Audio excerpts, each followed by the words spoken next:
babae naman.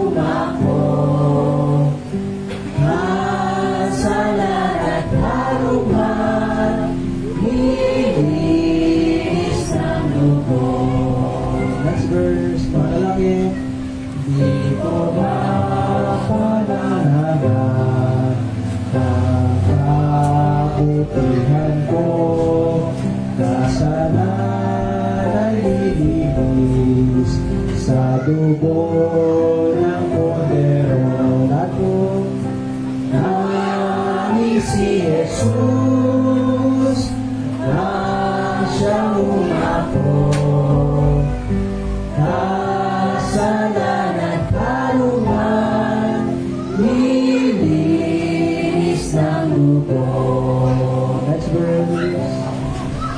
Pagsalubok ka ng Diyos, ako'y humarap, awit ko roon, si Jesus ang nagligtas. Nangis si Jesus, ang siyang umako. Kasalanan karuman, linis ng dugo. Amen. Sige, pwede na tayo makupo. Salamat sa dugo ni Kristo. Napo, yung mga kasalanan daw, tsaka yung karumihan natin ng lilinis ng dugo ni Kristo. Okay, so meron tayong mga artista ngayon, ha? After nun, ano tayo ng choir? Sige. Tama na yung pwesto dito. Tama na. Side. Sa side tayo lahat. No? Sige, sa side tayo lahat mo. Hindi natin side. Bigyan natin sila ng pwesto. Yung mga... Pag ganun, for you. Nakaharap po tayo natin. Kayo. I-letter you natin. Sige, pag-gilid nyo na. Tapos upo po kayo sa gilid. Ako. Yan na yan. Ayan.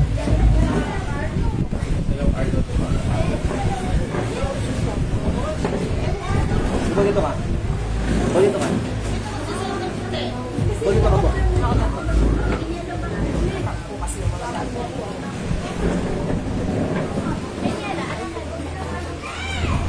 Upo dito ka po. Okay. Ito naman naman tayo para ma-record natin. Ito po, saan po ito? Harang. Saan po ito harang? Ito nga po lang.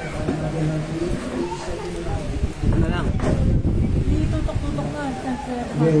I-cameraman na lang ni Kuya Brian. Ano? Ano ka rin na ako. Si Denise, si Ayaw man. wireless.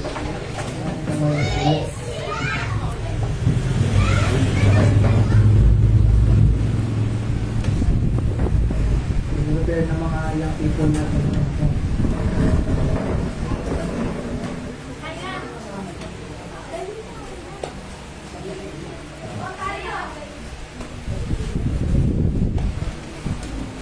Anong gagawin?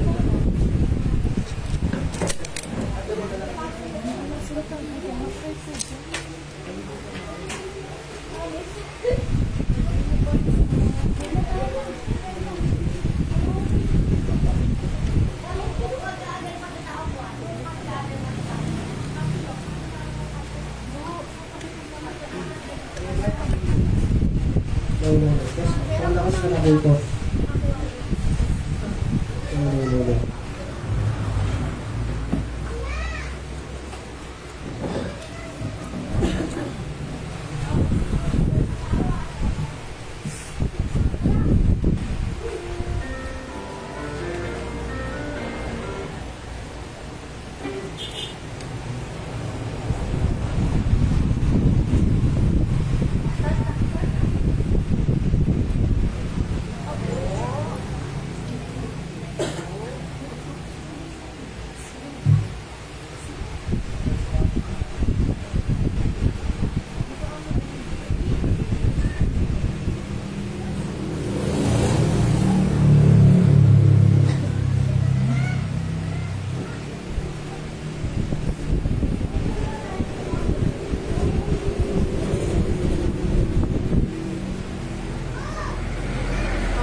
want to.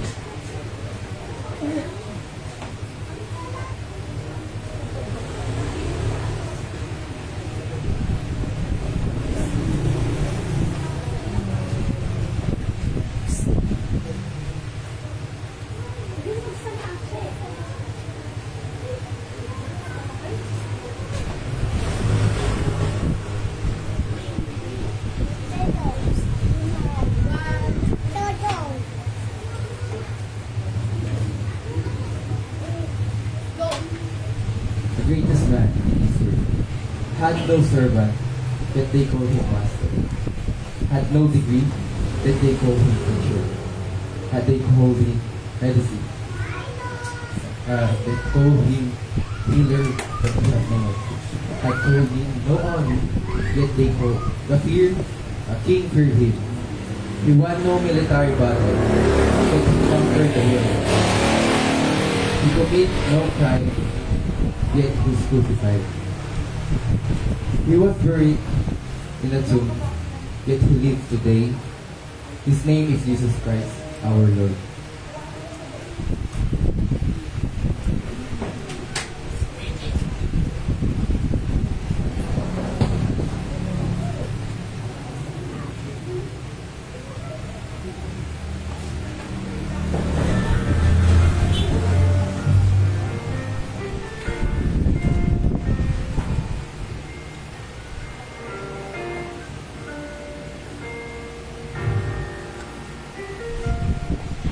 If I had just one more song that I could sing, or a story I could tell before I leave, if I'm calling a message I could bring you,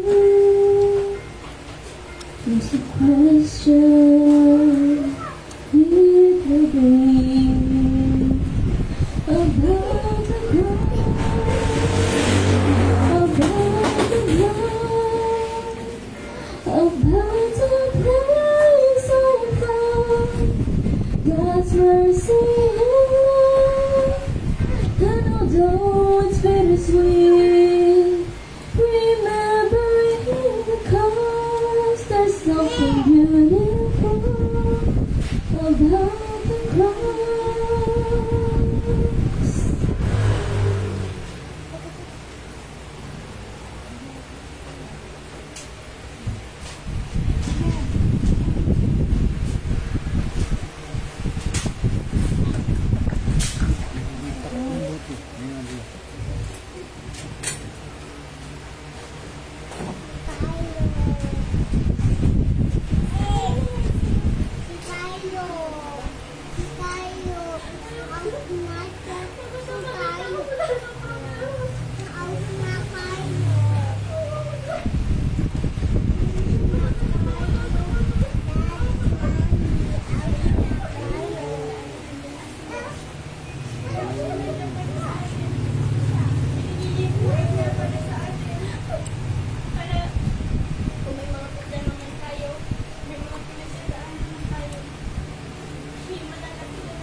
Once again, see I pray for you, son, I still saw no change. I was ready to give up, thinking what can I do? But when I prayed the last time, its power broke through, and praise just as big as God is.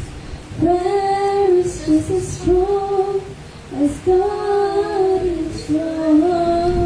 Prayer is just as strong as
too wise to be mistaken. God is too good to be unkind. So when you don't understand, when you don't see His plan, when you can't trust His hand, trust His hand.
Pinapakita po sa scene na to na si Jesus napako sa krus.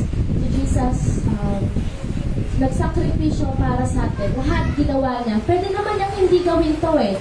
Pwede naman siyang hindi siya pagbubugbugin, hindi siya paglalatiguin, hindi siya yung sasaktan siya ng mga tao. Pero bakit nga ba ginawa to ni Jesus Christ para sa atin?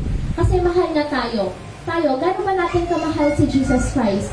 Oo, minsan makakagawa tayo ng kasalanan. Minsan, naiisip natin, nakakapagod. Ayoko na, mag-quit na ako. Pero lagi yung isipin, motivation, si Jesus Christ. Si Jesus Christ yung nagsakripisyo. Siya yung nagpabugbog. Siya yung nagbayad ng kasalanan natin. Na dapat sa impyerno tayo eh. Pero ngayon, nasa langit na tayo. Pero Paano yung ibang tao na hindi pa kilala si Jesus Christ?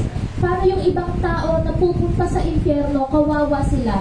Kaya isipin po natin na huwag yung puro sarili. Isipin natin yung ibang tao. Isipin natin yung ginawa ni Jesus Christ para sa atin. Sa scene po na ito, pinakita yung iba't ibang kasalanan na nagagawa ng tao. Pero nakita niyo po, isa lang yung solution. Si Jesus Christ yung tanging kailangan ng mga tao. Si Jesus Christ lang, wala nang iba.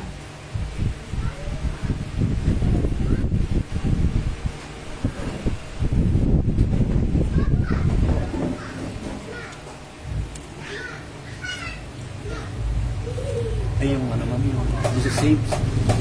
Ay!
niya para po sa atin.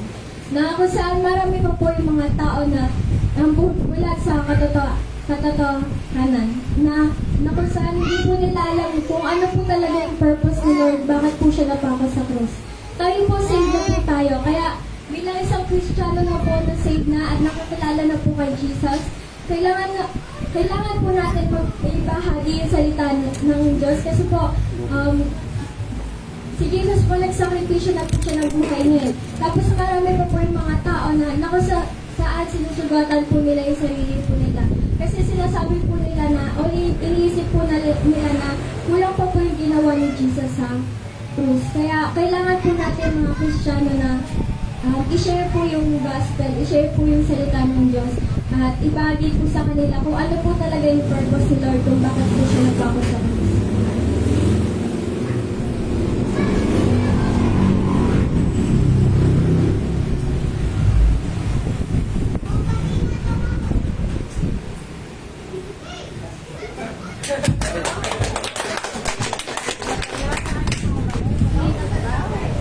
Kala ko magbabaw eh. Amen. Inabang mo po. Kalak meron pa eh. Mabit ka na pa eh. Oo, pag-ulitin yung baw eh. Okay. Sige, pagkakatan lang natin yung ligayan ng buhay na po. Ipagpun natin na welcome yung ako ng mga bisita na. Okay, tayo na tayo lahat. Ipagpun natin yung ligayan ng buhay.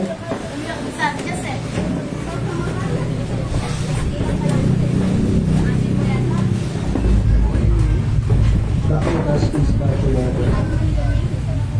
Excuse me.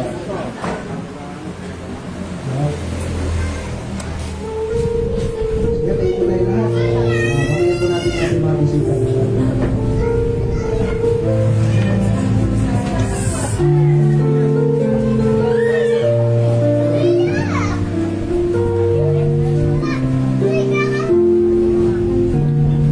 Alitin tayo.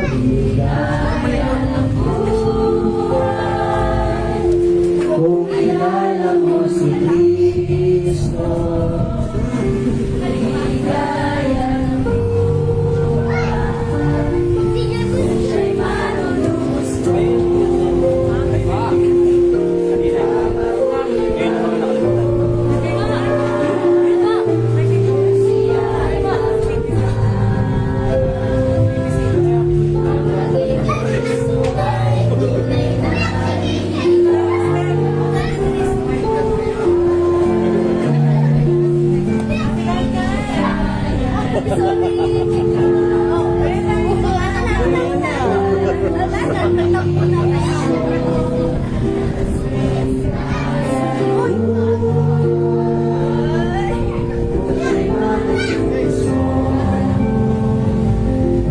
babaguhin ang iyong buhay.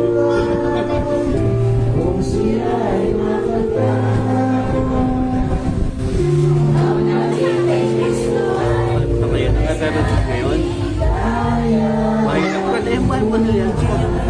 sige po, may dala tayo ng kape. Wala lang mo. Ikaw ang pilinan mo.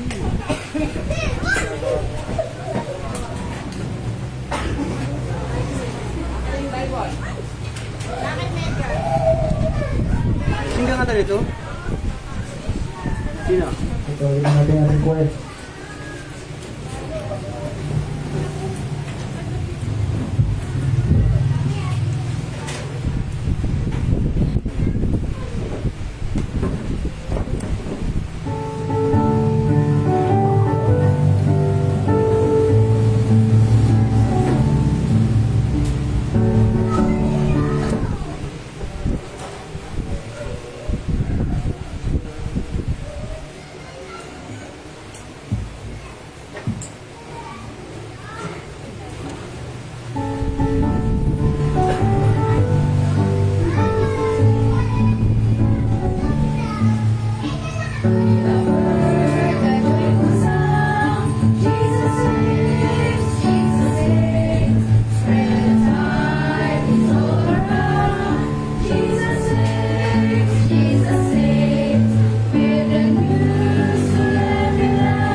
So, nag-enjoy ba sa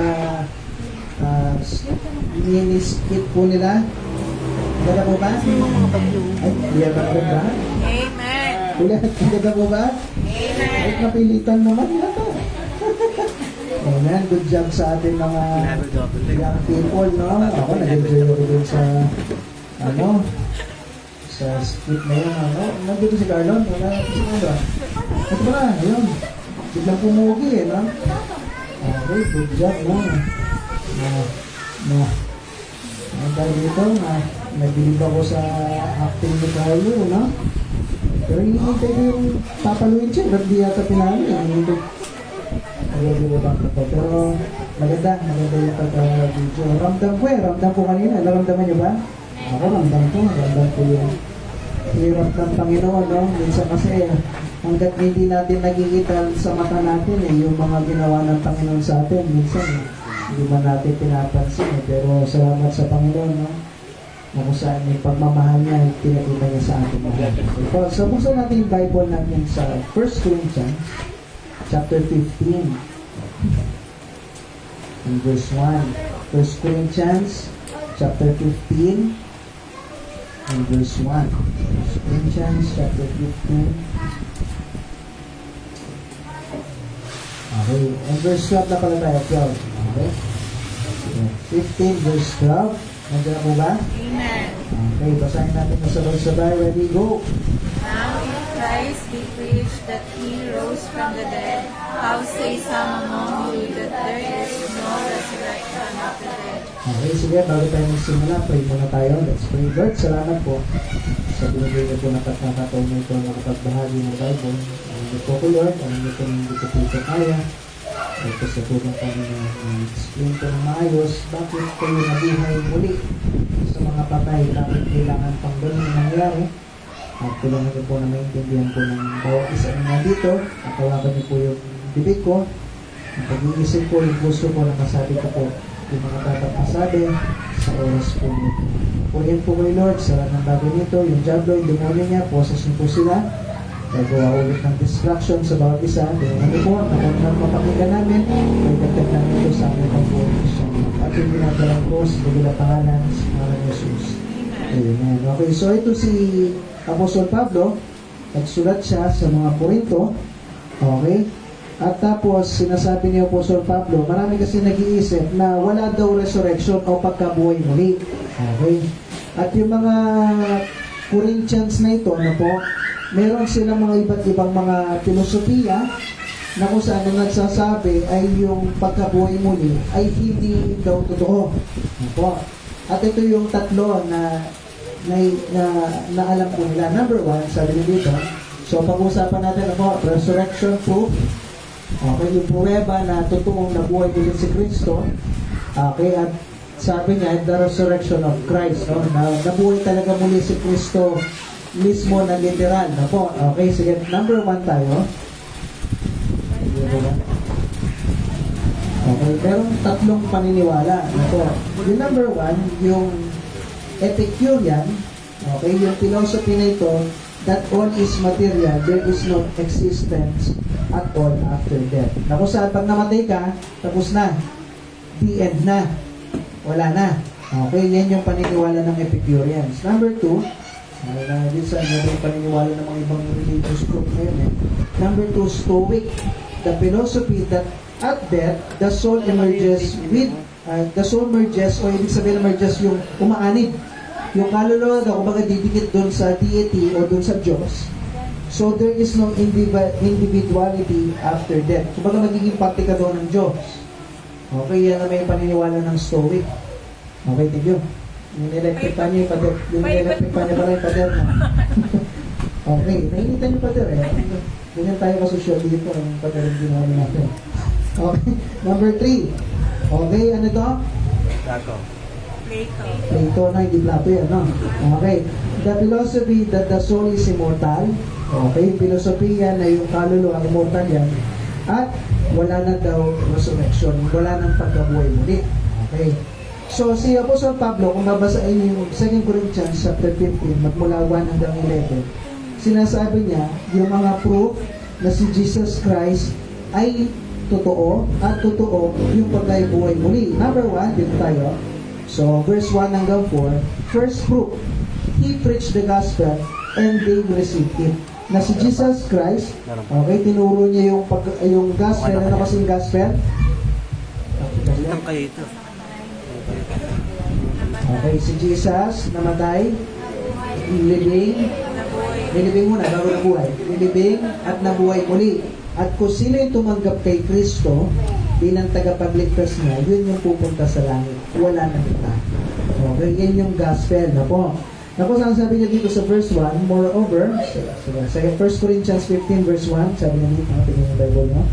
Moreover, brethren, I declared unto you the gospel. Okay, yung gospel, no?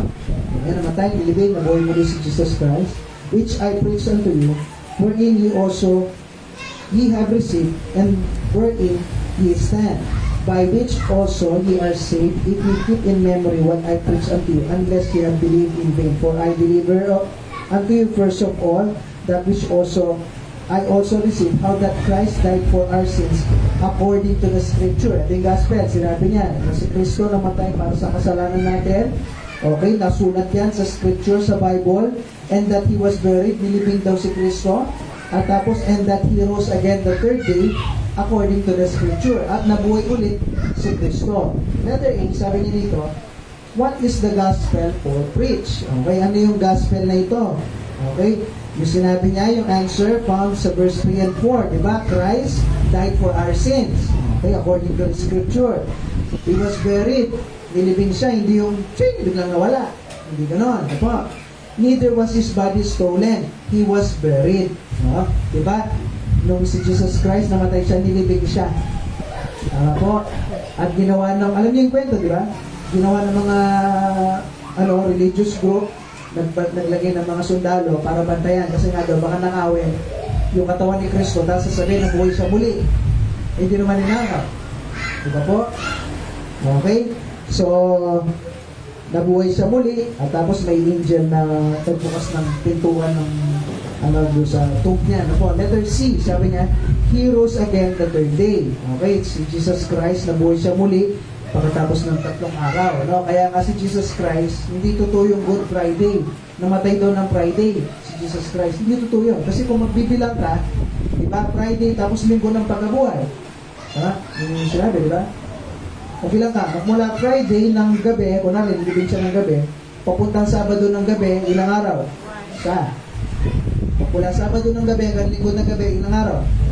2. Linggo ng gabi hanggang Lunes ng gabi, 3. So, dapat Lunes siya ng pagkabuhay. Hindi siya tinawag na linggo ng pagkabuhay. Kasi kulang. Dapat 3 araw at 3 gabi na nasa libingan po siya. Okay po? So, tuloy natin. Sabi niya, okay, next, letter B. Paul preached it. Letter B po. Okay. They received it and stand in it and are saved by it. Na po. Na kung saan ito yung paniniwala natin. Kapag ni Apostol Pablo, tinuro niya at tayo tinanggap natin. At mula noon hanggang ngayon, yan yung tinuturo ng mga Kristiyano dapat. Na po. Kaya nga tayo, baptist tayo eh. Na po. Na kung saan hindi yung baptist yung papuntang langit, pero yung paniniwala natin, yan yung katotohanan. Na po. Na kung saan si Kristo namatay, nilibing na buhay muli. At kung sino tumanggap sa Kanya, yung pupunta sa langit. Number 1, sabi niya, something drastic happened to their thinking. Why? Number 2, because they heard Paul preach the gospel and they received it and were saved by it. Narinig nila si Apostol Pablo, may nagkaroon sila ng pagbabagong buhay kasi bakit? Narinig nila yung tinuro ng salita ng Panginoon at tinanggap daw nila ito. Sabi ng Romans 10 verse 9, sige, buksan natin yan. So Matthew, Mark, Luke, John, Acts, Romans chapter 10 and verse 9. Sabi niya dito, Romans 10 verse 9, that if thou shalt confess with thy mouth the Lord Jesus and shalt believe in thine heart, okay, maniwala ka daw ng buong puso na yung Diyos, sabi niya, binuhay siya muli, si Jesus Christ sa mga patay, ikaw daw ay maliligtas. Ano? Ang ibig sabihin ng believe na yan, okay, o yung receive po na yan, isabi niya sa John chapter 1 and verse 12. Ano natin? So, Mark of John chapter 1 and verse 12. John chapter 1 verse 12. Nandiyan na po ba? Papakibasa. Ready, go. But as many as received him, then gave him power to become the sons of God, even to them that believe on his name. Yan. Dapat daw maniwala daw tayo. Kapag tinanggap mo yung paniniwalang yun. Ako po?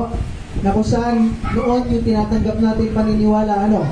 Pag naging mabait ka, religyoso ka, paladasal ka, tumupad ka sa 10 utos, marami kang ginawang kabutihan, yan yung papuntang langit. Yan yung tinanggap natin na paniniwala noon.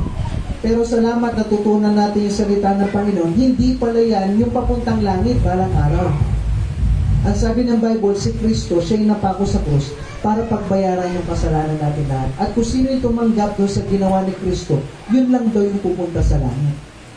Kasi kung magiging mabait lang, tumulong sa kapwa, pagiging paladasal, parasimba, sundin sa pumutos, kung ito pala yung papuntang langit balang araw, para saan pa yung namatay si Kristo sa krus? Naku niyo po? Kung magiging mabait lang pala tayo para makapunta na langit balang araw, bakit namatay pa si Kristo sa krus? Para saan? Naku niyo po? Isa pa, kung totoong may purgatorio, nabasa ko na yung Bible, wala nakasulat dyan na purgatorio, magmula harap hanggang likod, 12 mahigit na beses ko nang binasa to, pero wala akong nakita ng purgatorio. Pero kung sakaling totoo yung purgatorio, magpre-pray lang naman pala tayo o magbabayad tayo sa ibang tao para ipag-pray tayo at pupunta tayo ng langit, babalik tayo ulit doon sa kanina. Bakit namatay pa si Kristo? Magpre-pray lang naman pala tayo, pupunta tayo ng langit balang araw. Nakuha niyo po? Kung yan lang pala yung papuntang langit balang araw, mag-pray na lang tayo kahit huwag ka na rin magsimba eh. Total, pupunta ka rin naman sa purgatorio at tapos magpe-pray ka lang at ipag-pray ka lang, langit rin naman pala. O gawa na lang tayo lahat ng gusto natin gawin, walang magsisimba, okay? Magbayad na lang tayo kung kahit sino, magbigay tayo ng pera sa kanya. O sige, tandaan mo, pag namatay ako, ito yung pera, pamigay mo yan, sabihin mo, pag-pray nila ako. Tama mo? At least, manood na lang tayo ng TV. O pasyal na lang every Sunday. Tama? Gawin na lang natin, magtrabaho na lang tayo. At least, magiging productive pa yung buhay natin. Kung yan lang pala yung paraan, papuntang langit balang araw. Mag-pray na lang tayo. At yung mahirap dito, kung totoo man yan, kawawa yung walang. Kita nyo? O paano, kawawa rin yung, paano, walang alam na namatay siya. Nabaril sa gera, o naman, nasabugan, akala buhay pa, hindi na nagsulat. O akala buhay pa. O paano naman yun? E di kawawa siya, tagal niya sa purgatorio. O paano kung walang kamag-anak? Mag-isa lang siya sa buhay. E di kawawa sila. Nakuha niyo po. At walang sa-isa yung ginawa ni Kristo sa krus. Number 2, sabi niya dito, second proof, bakit si Kristo buhay at merong pagkabuhay muli. Na po, sabi niya dito, balik tayo kanina doon sa 1 Corinthians. Sige po, bisa natin yan.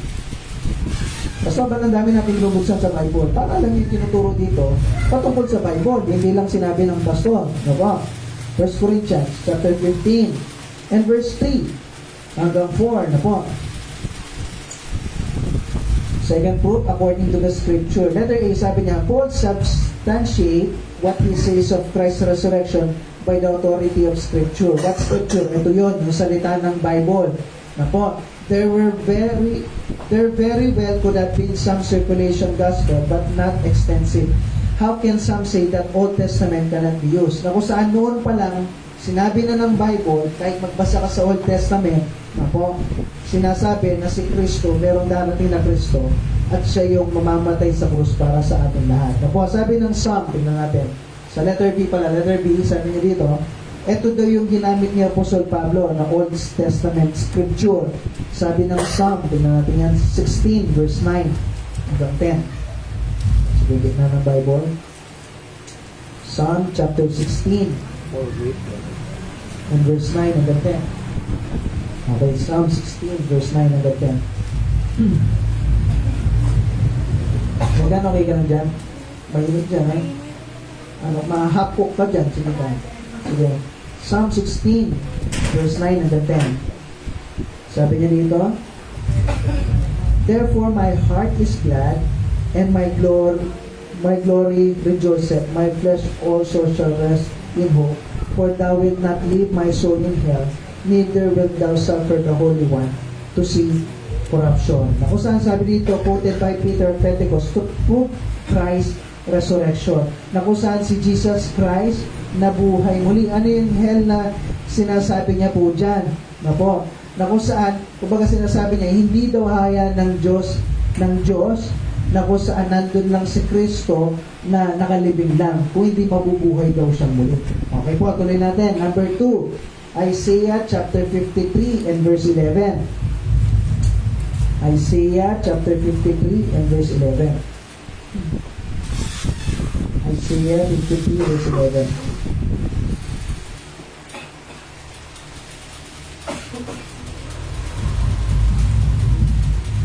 I see. Hindi po ba? Okay, pakibasa po ulit ko. You shall see of the travail of his soul, and shall be satisfied by his knowledge. Shall my righteous servant justify many, for he shall bear their iniquities. Okay, so explain ko lang mabuti doon sa hell naman, no? Baka akala niyo pumunta si Kristo, nasunog muna sa impyerno o naman, ako. Ang ibig sabihin ng hell po is Hades, ako. Yung iniisip kasi nating hell minsan is, ano eh, yung may apoy, tapos ito lang, yung dagatang apoy, no? Yung tagay yung iniisip. Ang ibig sabihin po ng hell sa Bible is Hades, kung saan yung lugar na pinupuntahan ng mga kaluluwa. Ako po. Okay. Ngayon, doon sa lugar ng hell, guliman na natin, po, para mas maintindihan nyo. Sa lugar po ng hell, merong tinatawag na place of torment. Doon napunta si mayaman. Ano yung kwento ni mayaman at mahirap? Okay. Pareho silang napunta sa lugar ng Hades, si mayaman at si mahirap, sa lugar ng hell. Pero napunta si mayaman doon sa lugar kung nasaan place of torment, may hirapan sa doon, may apoy doon. Pero nung si Lazarus, nung napunta sa hell, o place of Hades, o saan yung mga kaluluwa, napunta siya doon sa paraiso, Abraham's bosom. Parehong lugar, hell, ako po, paliwanag namin mabuti, para mag-gets nyo. Hell, parehong lugar, nandun sa place of torment, si mayaman. Nandito sa lugar naman si Lazarus, na kung saan nandun siya sa paraiso. Bago namatay si Kristo sa krus, lahat ng mga taong, dahil wala pa si Kristo, okay, paliwanag namin mabuti para maintindihan nyo, magmula kay Adan hanggang sa bago na tako si Kristo sa krus, lahat ng mga tao na pupunta sa paraiso, hindi sa langit. Ako na? Ako ba? Kaya sinabi ni nakapako dun sa krus, sinabi niya dun kay Jesus Christ, Lord, darin niyo ko sa inyong kaharian. Tama? Alala niyo? Anong sabi sa kanya ni Jesus Christ? Sa oras na ito, dadaling kita sa paraiso, hindi niya sinabi sa langit. Apo, yun yung langit nila noon, yung paraiso, paradise. So, ano nangyari? Nung namatay si Kristo, kasama niya yung magnanakaw, pumunta muna sila doon sa paraiso.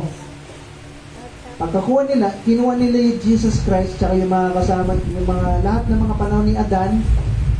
Pagmula ni Adan hanggang doon sa panahon ni Jesus Christ, namatay siya. Lahat ng nagtitiwala kay Kristo, nadadala doon sa paraiso. Nag-gets mo? May tanong? Nadadala doon sa paraiso. Basta ba di sila diretso sa langit? Kasi wala pang namatay sa krus para pagbayaran yung kasalanan ng tao. Ako ba? Nung namatay si Jesus Christ sa krus para pagbayaran yung kasalanan ng tao, kinuha na niya sila at dinala na sila sa langit. Kaya ngayon, yung langit natin, hindi mo makikita doon sa kabila yung impyerno. Yung place of torment, hindi mo na makikita doon. Langit na lang siya nabuo. At yung impyerno, sabi, hell had enlarged itself, sabi ng Bible. Lumaki na ngayon tuloy yung pwesto ng impyerno at maraming na pwedeng malagyan ulit ng mga taong hindi naniniwala kay Kristo. Opo, kaya yung hell na yun, hindi naman dinala sa impyerno si Jesus Christ. Opo, kung hindi ito yung lugar na kung saan dinadala yung mga kaluluwa. Doon na kung saan place of torment at ano kasi? Paradise. Nakuha niyo po. Doon siguro nila kinopya at ginawa na merong purgatorio. Doon nila siguro kinuha yung concept ng purgatorio. Pero wala na yung paraiso ngayon. Ano po? Ngayon tayo naman, mula kay Adan hanggang kay Jesus Christ, kung sino yung naglulook forward, merong papadalang Messiah, nagtitiwala na merong papadalang Jesus Christ, yun yung pupunta sa paraiso. Ngayon tayo naman, magmula dito kay Jesus Christ hanggang ngayon, 2024, kung sino naman yung tumitingin pabalik, nagtitiwala na may Jesus Christ na napako sa krus para pagbayaran yung kasalanan ko, okay, yun naman yung pupunta. Diretso na tayo ngayon sa langit kasi napatawad na yung kasalanan natin lahat. Naging maliwanag po.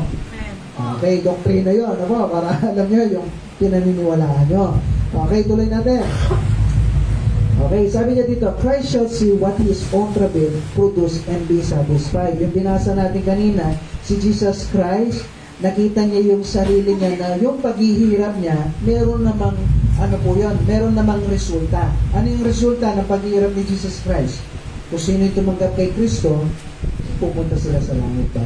Kaya sabi ni Kristo, okay lang kahit maghirap ako para sa tao na minamahal ko. Nakuha po. Letter number 3. Sabi niya dito, sa Job, tingnan natin. Okay. Job, chapter 19, and verse 25. Sinabi na noon pa sa Old Testament na merong Kristo na mapapako sa krus. No po, sabi niya dyan, Job, chapter 19, verse 25. Sabi niya, for I know that my Redeemer liveth. Okay? Sabi ni Job, yung aking Redeemer o yung tagatubos ko, sino yun? Si Kristo. Noon pa lang mo, sinabi ni Job yan, di man niya kilala si Jesus Christ. Pero katulad ni Adan at saka yung mga noon na naniniwala na merong darating na Messiah o tagapagligtas.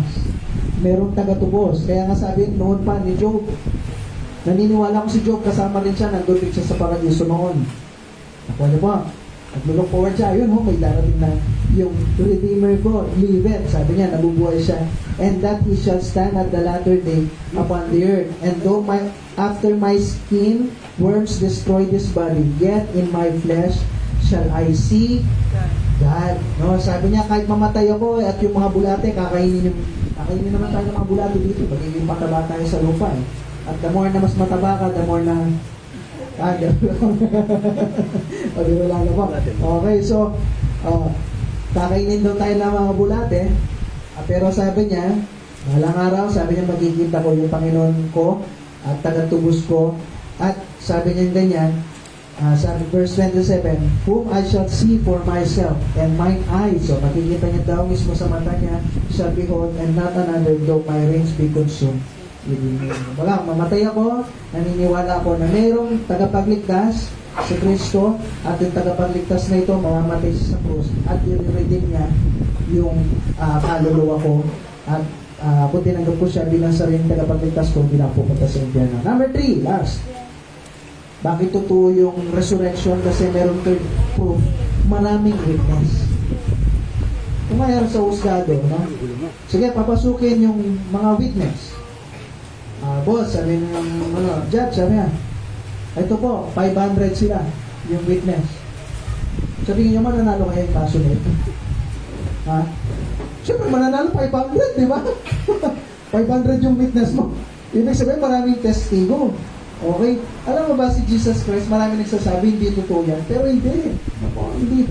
Huwag kayong maniwala doon. Marami nakakita sa kanya after nang mamatay po siya. At saka isa pa, tingnan nyo. Si Matthew, Mark, Luke, and John, sinulat nila yung Bible. Sinulat nila. At ready silang mamatay doon sa paniniwala nila. At nangamatay po sila. Isipin mo, kung ikaw gagawa ka ng peking kwento, Kaya mo bang mamatay para dun sa pinaniniwala mong peke na yun? Ulitin ko. Wala, meron tayong kwento-kwento lang. Tapos, mahuhuli tayo. Tapos sabihin sa'yo, kung di mo sasabihin ito, papatayin kita. Willing ka bang mamatay dun sa peke yun? Hindi, di ba? Bakit sila willing silang mamatay doon sa pinaniniwala nila? Kung peke ito, tingin mo mamamatay sila. Ganun.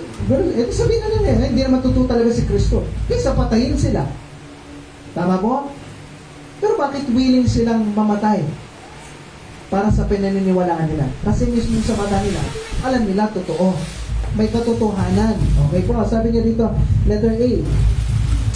Note the order of Christ's appearance. So, tingnan natin. 1 Corinthians chapter 15.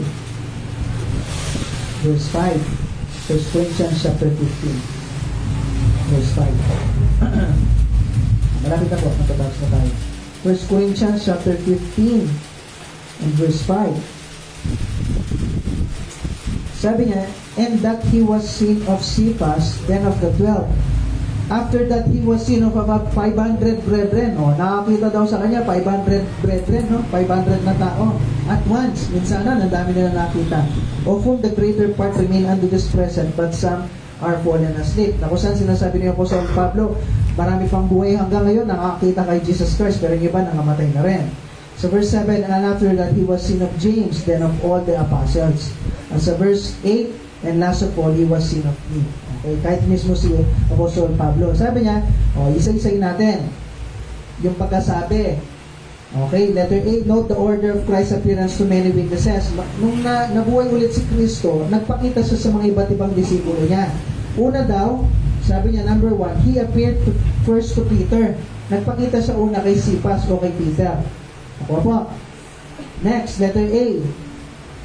Sabi niya dito sa Mark 16 verse 7, the angel said, go tell his disciples and Peter. Nung nabuhay muli si Kristo, sinabi ng angel sa mga disipulo, okay, sabihin niyo, ay doon sa dalawang babae, sabi niya, sabihin niyo sa mga disipulo at kay Peter, nabuhay si Kristo.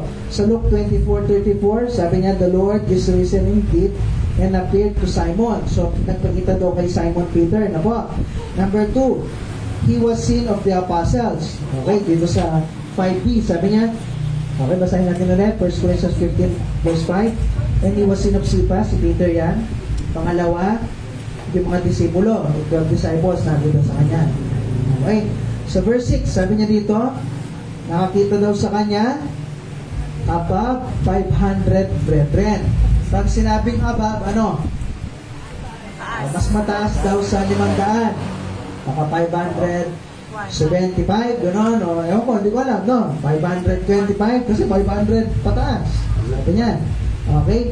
Sabi niya dito, letter A, Matthew's Gospel said that he told the woman to tell his disciples to meet him in Galilee. Okay, kung babasahin niyo yung buong Matthew, sinabi ni Jesus Christ, sabihin niyo doon sa mga babae, sabihin doon sa mga disipulo na nandun sa Galilee. Letter B, from Judea to Galilee, no doubt, the crowd grew to over 500 of his followers. So, nagpakita si Jesus Christ doon sa mga 500 plus po na yun. So, verse 7. Hindi po, 1 Corinthians 15 verse 7. After that, pagkatapos daw na nakakita sa kanya, ng 500 plus na yon, nakita daw siya ni James. Okay, at yung mga iba pa na ulit na naman, mga iba pa mga apostol. Okay, at letter B, malapit na po, patapos na tayo, hanggang dito na lang. Lastly, the resurrected Christ was seen of Paul also. Number 1, as born out of due time. Tingnan yung verse 8. And last of all, he was seen of me also as born out of due time. Pastor, ano yung born out of due time? Wala na si Jesus Christ. Opo, patay na siya. Nagpakita na siya noon sa mga disipulo na 500. Bumalik na siya ulit sa langit. At marami pa mga taon nakalipas, dito pa lang si Apostol Pablo. Wala na si Jesus Christ. Okay po? Salamat na. Pero kahit ganun na, wala na si Jesus Christ, nagpakita pa rin siya personal kay Apostol Pablo. Nakita niyo mismo ni Apostol Pablo si Jesus Christ. So yung sinasabi niya dyan.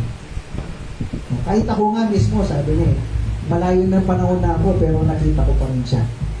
Okay? So, sila yung mga witnesses. Sabi niya dito, number 2, he did not see Christ at the same time, in the same way as the other apostle, but just as surely as they, he too saw Christ.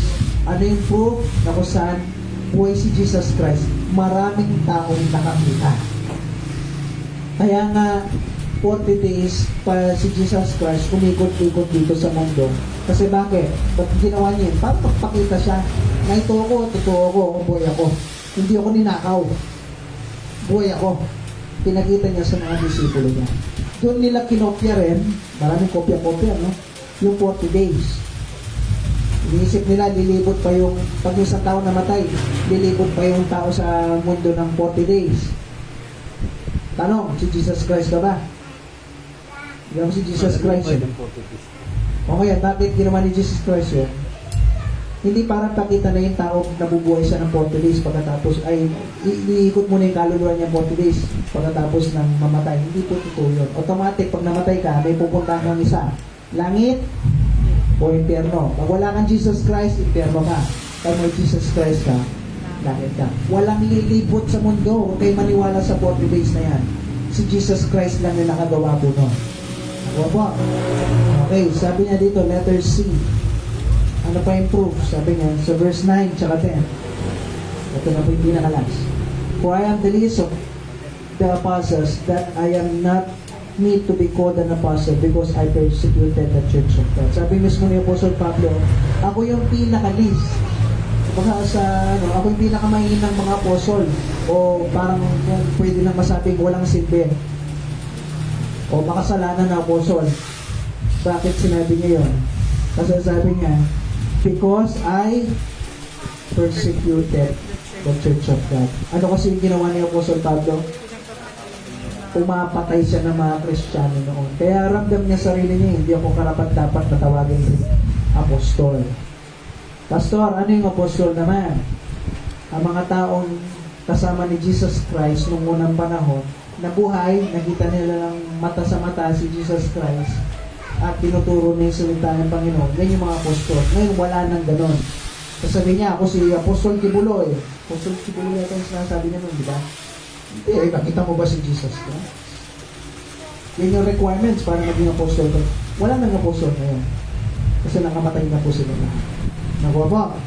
Okay, sabi niya dito, sa verse 10, But by the grace of God, I am what I am. Salamat sa biyaya ng Panginoon. Ako to, sabi niya. And was His grace which was bestowed upon me was not in vain, but I labored more abundantly than they all. Yet not I, but the grace of God which was with me. Ngayon, ano yung proof na si Jesus Christ ay buhay? Sabi ng Apostle Pablo, ito yung letters, Paul's transformed life is proof of Christ's resurrection. Na kung saan si Apostle Pablo, isa ako sa testigo. Buhay si Kristo, bakit? Binago niya yung buhay ko. Yan ang tanong. Ikaw, Kristiyano ka na. Magbabagong buhay ba? Tanda mo, isa kang testigo. Binago ka na dapat ng Kristo. Yung mga kasalanan, tinanggal na dapat yan. Si Kristo na buhay muli sa mga patay, para saan? Okay, para ipakita niya sa atin lahat, tayo, balang araw, pag namatay tayo, meron tayong langit na pupuntahan, at yung reward natin, dala-dala ng Panginoon, bibigyan niya sa atin. Pero ang tanong, may reward ka ba? Sana may reward tayo lahat. Ano? encourage ko kayo, maglingkod kayo ng tapat. Di mo alam kung hanggang kayo ka. Minsan kasi, kala mo yung buhay natin yung parang, matagal pa, parang 1,000 years pa. Parang ganun eh, yung buhay mo, kala mo, tagal-tagal pa, no? Hindi mo alam, paano mo bukas ka na? Huwag yung sabihin, matanda dito si tatay nanay, bukas na yun. Paano ka nakakasigurado? Malay mo, ikaw na yung susunod. Pero sana, bago tayo sumunod, sana may reward tayo sa langit. Mukha niya, nag-drive ako kanina, dinala ko yung mga hinatid ko sila Brian ako. May nakita na naman ako, dalawa na yung nadaanan ko na ano eh. Hindi ko sila dinaanan, no? Patay na sila, no? Isa yun, no? Anong tawag mo ito? Okay, dalawa na yung nakita ko doon sa Delabas, na po. Oo, dalawa yung nakita ko. Namatay. Kasi may hangganan. Susunod, malay mo ikaw na yun. Ito ka sa kwartong maliit na may isang bintana. Pero sana, bago ka dumating doon, sana langit ka, balang araw. Sir, sana nga, pwede mong masigurado. Sabi ng Bible, kaya na lang yung pagmamahal ng Diyos na binigay niya yung kanyang anak. Sino yan? Si Kristo. Kung sino daw yung nanampalataya, naniwala kay Kristo ng buong buo, hindi ka na daw mapapahamak sa impyerno, kundi magkakaroon ka ng buhay na walang hanggan. May buhay na walang hanggan ka na ba? Langit ka na ba? Balang araw. Pastor, ako, langit na ako. Kumusta yung pamumuhay mo ang bilang isang Kristiyano? Oo, tama, langit ka. Pero sana meron kang reward balang araw sa langit. Ano yung reward mo? Naging tapat ka ba sa paglilingkod mo sa Panginoon? Pastor, hindi. Nagkakamali ako. Ano? Hingi lang natin ng tawad. Salamat sa Panginoon, mapagpatawad po siyang Diyos. Hingi ka ng tawad. Tuloy ka na yon. Lord, paglilingkuran kita. Magkakamali ka ulit. Okay lang, Lord. Patawad po ulit. Paglilingkuran kita. Dapat nandun yung puso natin na maglilingkod sa Panginoon. Tayo po tayo lahat. Kamusta po tayo? So, habang nakapikit ang mata, nakayo ko yung ulo. Pwede po ba tayo manalangin sa Panginoon ngayon? Pasasalamat sa pagmamahal niya sa atin. At kung meron man mga bagay na kailangan natin inatawad sa Panginoon, hindi na po natin natawad. Ayusin na po natin yung buhay natin. Encourage ko kayo, mga church member na po. Mga kapatid ko sa Panginoon, hindi ka mag-church member, nagiging tapat ka ngayon. Ayusin na natin yung buhay natin. Paglingkuran na natin yung Panginoon. Dami niya ng sakripisyo. Kanina umaga, napag-usapan natin yung sakripisyo ng Panginoon sa atin. Gawin na natin the best natin ngayon para sa Kanya. Pastor, nagkulang ako, nagkasala ako. Sorry ka lang sa Panginoon. Salamat sa Panginoon, mapagpatawad siya. Ayusin na natin yung mga dapat natin ayusin sa buhay natin. Hanggat hindi mo pinatama po yan, yung buhay natin magiging malungkot, hindi ka magiging malaya. Lagi ka na lang nakukonsensya sa mga iba't ibang bagay na ginagawa natin. Hindi po tayo magiging masaya kung totoo anak ka ng Diyos. Papakita na sa iyo ng Panginoon, hindi masaya na mapunta ka dito sa mundong ito. Pero kung hindi ka anak ng Diyos, mag-enjoy ka talaga dito sa mundong ito. Pwede po ba na panalangin natin sa Panginoon? Ayusin na natin. Tulad na kanina na skip na mga young people po natin. Si Kristo, ganun siya, tuguan. Para sa ating lahat. Ito. Ginawa niya lahat yun para sa iyo. Para sa akin.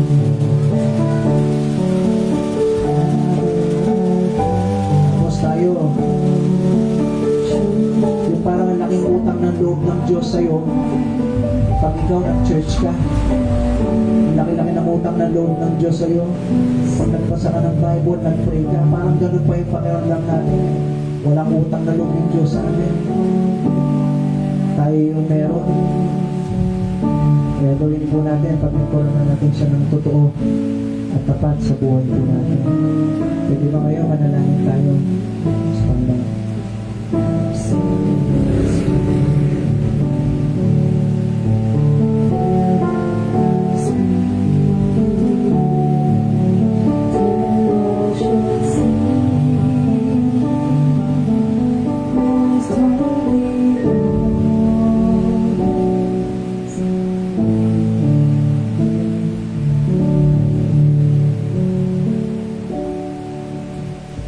Manalangin tayo, Panginoon, salamat po sa pinigyan niyo pong pagkakataon na ito. Makapakinig po kami ng mga salita. Salamat po sa mga bisita. Ito po yung bawat isa. At kung naalis po dito na hindi pa sila sigurado para ngaralan. Salamat, Lord, dahil namatay po kayo sa cross para sa amin lahat. Tulad po sa mga kasalanan namin. Tulungan niyo naman po kami. Paglingkuran naman namin kayo ng totoo, tapat. At gawin naman namin lahat. Pagpapatunay naman na mahal din namin kayo. Ano mapunin po kayo, Lord, sa lahat ng bagay po nito. Gawin niyo po yung bawat isa mamaya sa kanila pong pag-uwi. Natuloy lahat ng ligtas. Natin dinadalan ko sa dakilang pangalan sa pangalan ni Jesus. Amen. So, pag-pray lang natin ating offering. Kaya ako na mag-pray. Pag-pray natin ang offering natin. Okay, let's pray. Lord, salamat po sa binigay niyo po ng pagkakataon na ito. Makapagbigay po kami para po sa inyo. Bless niyo po ito, Lord. Makatulong po sa mga magbibiyahe sa mga layo. Kahit paano, Lord, sa kanila pa sa ating lungsod po. Pray po ko, Lord, sa lahat ng bagay nito. Sa Panginoon Jesus. Amen. Okay, kung bisita po kayo, walang bayad. Yung offering po dito. Pero in-encourage lang namin yung bawat isa na po magbigay para sa Panginoon. Okay, yung second offering na yan, tulong natin po yan no, sa mga nagbibiyahe.